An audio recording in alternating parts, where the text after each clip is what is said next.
নমস্কার, আপনারা দেখছেন ওঙ্কার বাংলা। আপনাদের সঙ্গে রয়েছে আমি সৌমি। নজর রাখবো গুরুত্বপূর্ণ খবরের দিকে। অমিত শাহের দালালি করছে নির্বাচন কমিশন, অফিসারদের ভয় দেখাচ্ছে। খেয়াল রাখবেন ভোটার তালিকা থেকে কারোর নাম যেন বাদ না যায়। বুধবার ঝাড়গ্রামের সভা মঞ্চ থেকে এই ভাষাতেই নির্বাচন কমিশনকে সরাসরি আক্রমণ করলেন মুখ্যমন্ত্রী মমতা বন্দ্যোপাধ্যায়। এছাড়াও ভোটার লিস্টে কারচুপির অভিযোগে 2 ইআরও এবং 2 সহকারীকে সাসপেন্ড করেছে নির্বাচন কমিশন। এদিন তাদের পাশে থাকার বার্তা দিয়ে মমতা বলেন, ভয় পাওয়ার কিছু নেই, আপনাদের প্রোটেক্ট করার জন্য দায়িত্ব আমাদের। শুধু খেয়াল রাখবেন কারো নাম যেন ভোটার তালিকা থেকে বাদ না যায়।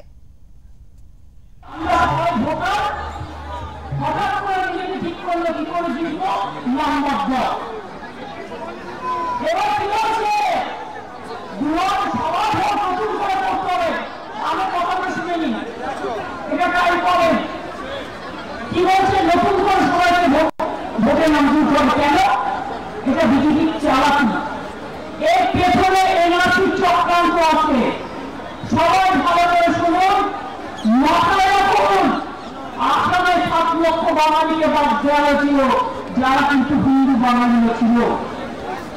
সংখ্যালঘুরা বাদ দিয়েছেন। আজকে রাজবংশী তপশিলি সম্প্রদায় কুচবিহারে নোটিশ পাঠাচ্ছেন। আলিপুরদুয়ারের তপশিলি শিল পরিবার নোটিশ পাঠাচ্ছেন। মধ্যপ্রদেশের একটি ট্রাইবেল মেয়ে, তার বাড়ি ভাঙ্গা, তাকে বাংলাদেশে পাঠিয়ে দিয়েছে। এত হত্যাকারী আপনারা বিজেপি লজ্জা করে না? ছি ছি ছি, এই ভোটার লিস্টের নামে বিজেপি পার্টি লিস্ট তৈরি করে একটা ভোটারের নাম যেন বাদ না যায়, এটা মাথায় সবাইকে রাখতে হবে।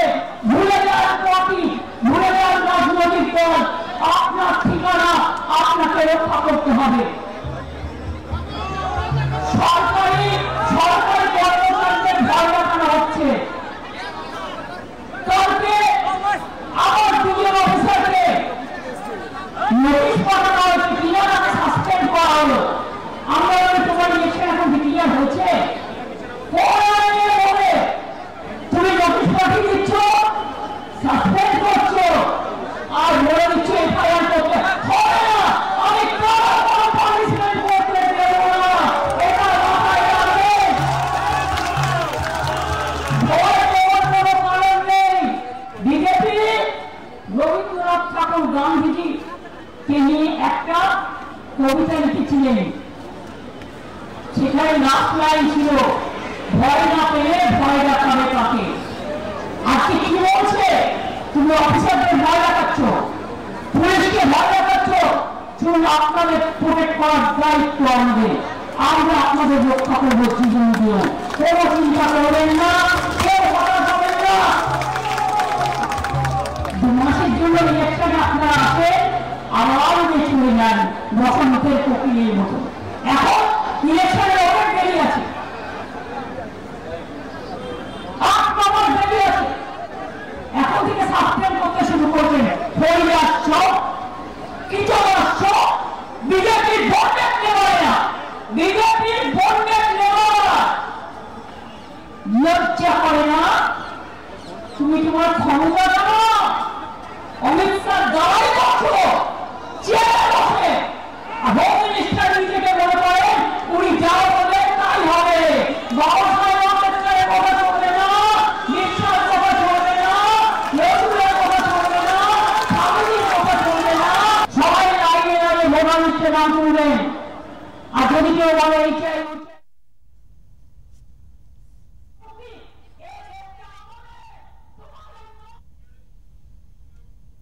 এই মুহূর্তে নিউজ রুম থেকে রয়েছে আমাদের প্রতিনিধি বিশ্বজিৎ হালদার। বিশ্বজিৎ, তোমার থেকে জানতে চাইবো যে আজ ঝাড়গ্রামের সভা মঞ্চ থেকে মুখ্যমন্ত্রী মমতা বন্দ্যোপাধ্যায় একেবারে সরাসরি নির্বাচন কমিশনের সাথে সংঘাতে নামলেন, এর ভবিষ্যৎ কি? একদমই দেখো, 21শে জুলাই সভা থেকে মমতা বন্দ্যোপাধ্যায় কিন্তু হুঁশিয়ারি দিয়ে বলেছিলেন যে একজোট ভোটারের গায়ে হাত পড়লে তাহলে কিন্তু নির্বাচন কমিশন ঘেরা হবে, তখন কিন্তু অনেকটা ইঙ্গিত পাওয়া গিয়েছিল। তবে এবারে মমতা বন্দ্যোপাধ্যায় ঝাড়গ্রামের যে সভা, সেই সভা থেকে কিন্তু তার যে সুর সেটা কিন্তু তিনি সপ্তমে তুলে দিলেন। সরাসরি নির্বাচন কমিশনকে তিনি নিশানা করলেন এবং সরাসরি সংঘাতে জড়ালেন। এই বিষয়ে বলার আগে তোমায় একটা বিষয় বলে রাখি যে বারুইপুর পূর্ব এবং ময়না বিধানসভায় ভোটার লিস্টে কারচুপি করার অভিযোগে দুজন ইআরও এবং তার সহকারীকে নির্বাচন কমিশন সাসপেন্ড করার নির্দেশ দিয়েছে এবং এই ইস্যুটাতে কিন্তু নির্বাচন কমিশনকে নিশানা করেছেন রাজ্যের মুখ্যমন্ত্রী মমতা বন্দ্যোপাধ্যায়। তিনি নির্বাচন কমিশনের যে এখতিয়ার, যে কোন আইন বলে এই দুই কর্মীকে সাসপেন্ড করা হচ্ছে বা তাদেরকে সাসপেনশনের নির্দেশ দেওয়া হলো, এই প্রশ্নটা কিন্তু তিনি তুলেছেন। ইতিমধ্যে নির্বাচন কমিশনের পক্ষ থেকে মমতা বন্দ্যোপাধ্যায়ের এই যে প্রশ্ন, তার উত্তরও নির্বাচন কমিশন দিয়েছে। তারা স্পষ্ট জানিয়েছেন যে সারা বছর নির্বাচনের যে তালিকা তার সংশোধনের কাজ হতে পারে এবং নির্বাচনের কাজের সময় নির্বাচন কমিশনের যে কর্মীর প্রয়োজন পড়বে সেই প্রয়োজনের মতো কিন্তু কর্মী রাজ্য সরকার দিতে বাধ্য। এটা সাংবিধানিক এখতিয়ারের মধ্যে পড়ে রাজ্য সরকারের। এবং তুমি জানো যে ইতিমধ্যে যে দুজন ইআরও এবং তার যে দুই সহকর্মী তাদেরকে যে সাসপেনশনের অর্ডার দেয়া হয়েছে, এটা নিয়ে মমতা বন্দ্যোপাধ্যায় আইনি যে এখতিয়ার রয়েছে কিনা সেটা নিয়ে প্রশ্ন তুলেছেন নির্বাচন কমিশনের উদ্দেশ্য করে। এবং তিনি এটাও বলেছেন যে একজনও ভোটারের গায়ে যেমন তিনি হাত দিতে দেবেন না বলেছেন, পাশাপাশি এটাও বলেছেন যে যে সমস্ত অফিসাররা রয়েছে বা ইআরও বা বিএলআরও যারা রয়েছেন তাদের গায়েও হাত দিতে তিনি দেবেন না। সরাসরি যেন তিনি নির্বাচন কমিশনকে তিনি নিশানা করলেন এবং পাশাপাশি আজকে ঝাড়গ্রামের সভা থেকে মমতা বন্দ্যোপাধ্যায় কার্যত যেটা বলতে চাইলেন যে এসআইআরের মধ্যে দিয়ে ঘুরপথে নির্বাচন কমিশনকে ব্যবহার করে বিজেপি কার্যত বাংলায় এনআরসি চালু করতে চাইছে। যেমনভাবে এই এসআইআর করে বিহার, মধ্যপ্রদেশ এবং উড়িষ্যায় বিজেপি ক্ষমতায় এসেছে, ঠিক একই পদ্ধতিতে বাংলায় ক্ষমতায় আসতে চাইছে বিজেপি ঘুরপথে। এটা কিন্তু মূলত মমতা বন্দ্যোপাধ্যায়ের অভিযোগ এবং তার পাশাপাশি তিনি এটা যেটা বলতে চাইছেন যে নির্বাচন কমিশনের এখতিয়ার রয়েছে কিনা। নির্বাচন কমিশনের পক্ষ থেকে কিন্তু ইতিমধ্যে জানিয়ে দেওয়া হয়েছে মমতা বন্দ্যোপাধ্যায়ের যে প্রশ্ন, সেই প্রশ্নের উত্তর তারা দিয়েছেন। তারা বলছেন যে নির্বাচনের কাজের জন্য নির্বাচন কমিশনের যদি কর্মীর প্রয়োজন হয় সেই কর্মী কিন্তু রাজ্য সরকার দিতে বাধ্য। এবার এটা সাংবিধানিক পরম্পরার মধ্যে পড়ে, সাংবিধানিক অধিকারের মধ্যে পড়ে এবং সেদিক থেকে যদি দেখা যায় তাহলে মমতা বন্দ্যোপাধ্যায় এই যে প্রশ্নটা তুললেন নির্বাচন কমিশনকে নিশানা করলেন।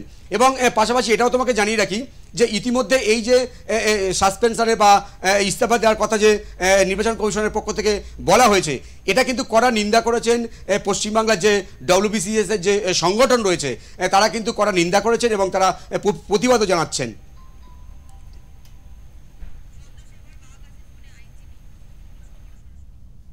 এই মুহূর্তে আমাদের সঙ্গে রয়েছেন আইনজীবী চন্দ্রশেখর বাগ।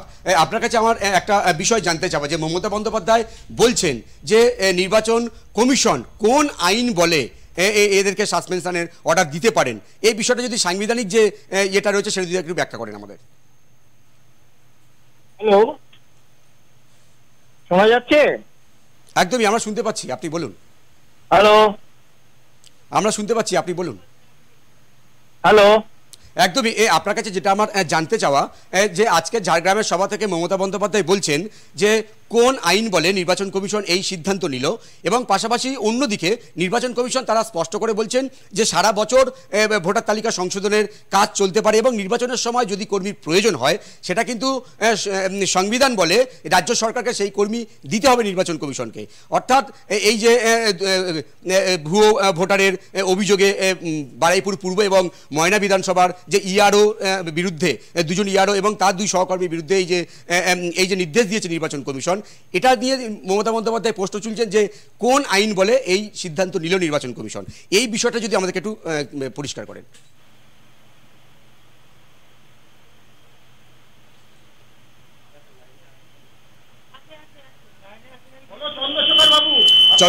চন্দ্রশেখর বাবু, আপনি কি শুনতে পাচ্ছেন? ব্যাপার হচ্ছে আপনারা যে প্রশ্নটা করছেন সেই প্রশ্নটার আমি একটা কথা বলি যে ইলেকশন কমিশন একটা constitutional body. Constitution of India article 324 তার দ্বারা এই ইলেকশন কমিশনটা গঠিত হয়েছে। সুতরাং ইলেকশন কমিশনের কোনো কার্যকারিতা সেটা কিন্তু প্রভিশন অফ দি কনস্টিটিউশন অনুযায়ী তারা তার কার্যকারিতা করছে। এখন ইলেকশন কমিশনের যে স্পেশাল ইন্টেনসিভ রিভিশন যেটা হচ্ছে সেই রিভিশনটা তারা একটা ইলেকশন কমিশন তার রিভিউ প্রসেস করার জন্য এটা করছে। এবং এক্ষেত্রে যাদের বিরুদ্ধে গতকাল ইলেকশন কমিশন ডাইরেক্টলি পশ্চিমবঙ্গের মুখ্য সচিবকে নির্দেশ দিয়েছেন যে তাদের বিরুদ্ধে এফআইআর করতে এবং তাদের সাসপেন্ড করতে, তার কারণ তারা এই সমস্ত ডাটা লিস্ট সেটা আউটসোর্স করছিল এবং এটা তারা ইলেকশন কমিশন সরাসরি তাদের বিরুদ্ধে একটা এফআইআর করতে বলেছে। এবং এর ফলে কি হচ্ছে, ইলেকশন কমিশনের আন্ডারে যে সমস্ত সরকারি কর্মচারী রয়েছে তারা কিন্তু directed by the election commission এবং ইলেকশন কমিশনের নির্দেশ অনুযায়ী তাদের বিরুদ্ধে এই পদক্ষেপ নেওয়ার জন্য একটা বার্তা সোজাসুজি ইলেকশন কমিশন দিয়েছে। আজকে মাননীয় মুখ্যমন্ত্রী যে কথা বলছেন শান্তিনিকেতনে কখনো ঝাড়গ্রামে, এগুলো কিন্তু সবই রাজনৈতিক বাতাবরণ এবং সেগুলো সবই একটা মিটিং মিছিলের রাজনৈতিক মঞ্চ থেকে বলা। এর কোনো লিখিত কোনো আকারে কোনো অভিযোগ ইলেকশন কমিশনের বিরুদ্ধে মাননীয় মুখ্যমন্ত্রী করেননি। সুতরাং এই যে রাজনৈতিক বক্তব্য, সেই বক্তব্যটা কিন্তু আইনি কোনো তার কোনো গ্রহণযোগ্যতা নেই। অথচ ইলেকশন কমিশন যে পদক্ষেপটা নিচ্ছে সেটা কিন্তু পিপলস রিপ্রেজেন্টেটিভ অ্যাক্ট অনুযায়ী তারা এই আইনি পদক্ষেপ নিতে পারে, কারণ তাদেরকে under section 123 of the representation of peoples act 1951 ওরা প্র্যাকটিসের জন্য তাদের বিরুদ্ধে স্টেপ নিয়েছে। এবং এইটার মাধ্যমে ইলেকশন কমিশন কিন্তু সারা পশ্চিমবঙ্গে যারা এই ইলেকশন কমিশনের কর্মী তাদেরকে একটা মেসেজ দিয়েছেন যে ইলেকশন কমিশনের কাজ অনুযায়ী যদি না করা হয় তাদের বিরুদ্ধে কিন্তু পদক্ষেপ নেওয়া হবে। আপনাকে অসংখ্য ধন্যবাদ আমাদের দর্শকদের জানানোর জন্য এবং অবশ্যই আপনাকে ধন্যবাদ।